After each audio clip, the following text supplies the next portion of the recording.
Hello my YouTube family, आप सभी का स्वागत है आपके अपने चैनल में मेरी लाइफ में। तो फ्रेंड्स, छठ का महापर्व शुरू हो चुका है और आज है नहाए खाए। तो नहाए खाए के दिन ही हम बहुत सारी चीज़ें करते हैं, जैसे कि गेहूं को धोते हैं और मिट्टी के चूल्हे बनाते हैं, बहुत सारी चीज़ें करते हैं। तो फ्रेंड्स, यहाँ पर मम्मी धो रही थी गेहूँ और इस गेहूँ को हमने 4 से 5 घंटे मिलकर चुना हुआ था, क्योंकि आप सभी को पता होगा फ्रेंड्स कि छठ के महान पर्व में जो कि भोग बनते हैं उसमें एक भी गेहूं का टूटा हुआ टुकड़ा इस्तेमाल नहीं किया जाता है, मतलब एक भी उसके दाने टूटे हुए नहीं होने चाहिए। तो हमने इसे बहुत ही बारीकी से जांचा हुआ था, अच्छे तरीके से देखा हुआ था और यहाँ पर मम्मी उस धो रही है सारा गेहूं और इसे फिर उसके बाद सूखने के लिए दिया जाएगा। आप सभी को पता ही है फ्रेंड्स कि छठ के महापर्व में हम बहुत सारी छोटी छोटी बातों का ध्यान रखते हैं, बहुत सारे नियमों का पालन करते हैं और जिसमें बहुत ज़्यादा ही कुछ नियम पालन करने होते हैं। तो फ्रेंड्स, यहाँ पर मम्मी धो रही थी गेहूँ और जैसा कि आप सभी को पता है फ्रेंड्स कि गेहूँ जब हम सूखने के लिए देते हैं तो फ्रेंड्स उसका एक भी दाना कोई जूठा ना कर पाए, हमें इस बात का भी काफ़ी ध्यान रखना होता है। तो फ्रेंड्स, सबसे पहले तो यहाँ पर मम्मी धो रही हैं और धोने के बाद फिर मैं दिखाती हूँ कि वो आगे कैसे बिछाती हैं और कैसे सुखाती हैं गेहूँ। तो फ्रेंड्स, यहाँ पर मम्मी ने कुछ चावल भी बन लिया था, क्योंकि उन्हें कुछ और भी बनाना था, मतलब कि जो कि प्रसाद में लगता है, उसी के लिए मम्मी ने यहाँ थोड़े चावल भी लिए थे और उसे अच्छी तरीके से धोकर सुखा रही थी। और इन चावलों में भी हम ध्यान रखते हैं कि एक भी दाना टूटा हुआ ना हो। तो फ्रेंड्स, यहाँ पर मम्मी ने गेहूँ धो लिया था और चावल भी लगभग धो के साफ़ कर लिया था अच्छे तरीके से। और फ्रेंड्स, हमने ना गेहूँ बहुत पहले ही साफ़ कर लिया था, 2-3 दिन पहले ही साफ़ करके रख लिया था, क्योंकि एक ही दिन बहुत ज़्यादा काम पड़ जाता है तो नहीं हो पाता, शायद हम उतने अच्छे तरीके से नहीं साफ़ कर सकते थे। तो इसलिए हमने 4 से 5 दिन पहले ही गेहूँ को साफ़ कर लिया था, चावल को साफ़ कर लिया था।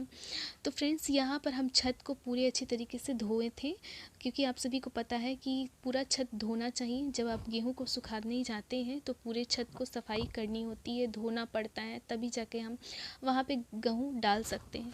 तो फ्रेंड्स, यहाँ पर मम्मी ने छत पहले से धोया था, उसके बाद उन्होंने एक सूती का कपड़ा डाला हुआ था, यानी कि धोती पर उन्होंने बिछाया हुआ था और ये इस तरीके से गेहूँ को बिछा रही हैं।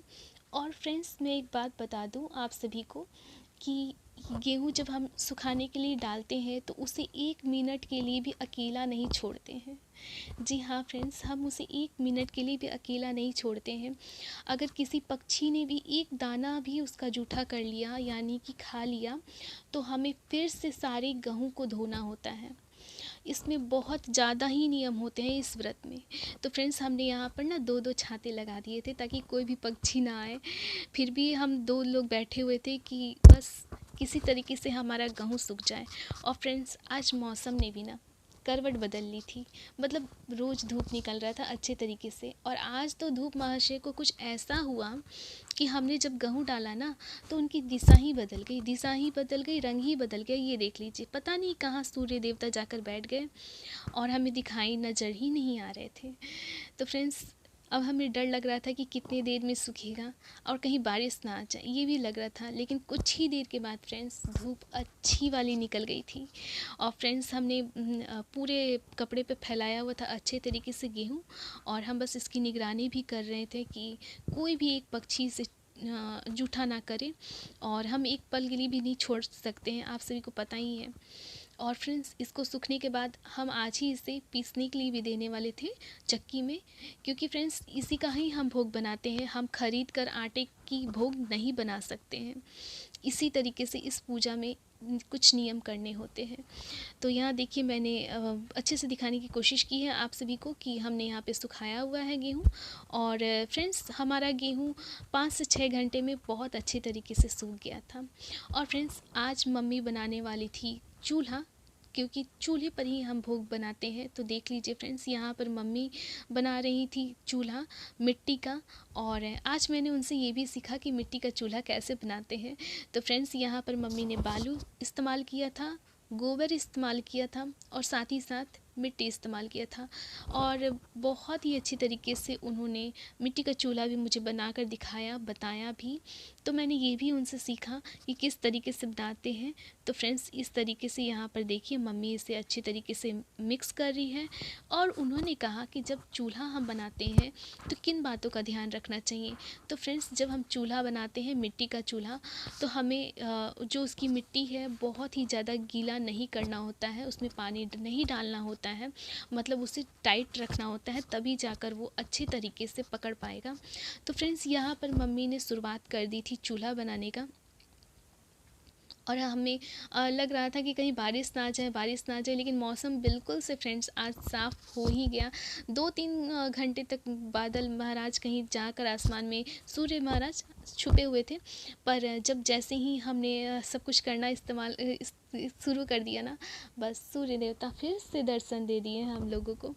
तो फ्रेंड्स बहुत ज़्यादा खुशी हुई। और यहाँ पर देखिए मम्मी बना रही थी चूल्हा, और बहुत हमें डर भी लग रहा था कि ये अच्छे से बन जाएगा ना। तो फ्रेंड्स फाइनली देखिए यहाँ पर मम्मी ने अच्छे तरीके से चूल्हे को बना दिया है, और बस ये आज दिन भर सूख जाएगा, कल तो हमें इस पर भोग बनाना ही है फ्रेंड्स। और मिट्टी के चूल्हे पर भोग बनाना बहुत ही ज़्यादा शुभ होता है। वैसे तो आजकल तकनीक बहुत सारी निकल गई है, तो लोग अलग अलग चीज़ों का इस्तेमाल कर लेते हैं, जैसे कि गैस पे बना लेते हैं, इंडक्शन पे बना लेते हैं, बहुत चीज़ों पे बना लेते हैं।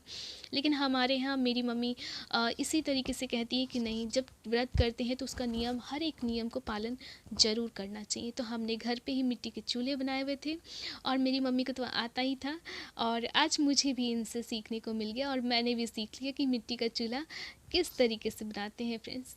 तो फ्रेंड्स यहाँ पर मम्मी बना रही थी, सी बोलते हैं फ्रेंड्स इसे, और इसका इस्तेमाल किस तरीके से करते हैं मैं ये भी दिखा दूँगी आप सभी को अगले वीडियो में। तो फ्रेंड्स हमारे घर में खाना भी बन के रेडी था, और आज सारा खाना सेंधा नमक में बना हुआ था।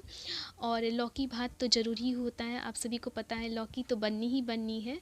और फ्रेंड्स इस व्रत में क्या होता है कि सभी लोग नीचे बैठ के खाना खाते हैं, ऊंची जगह पे बैठ के खाना नहीं खाते हैं, आप सभी को पता ही होगा।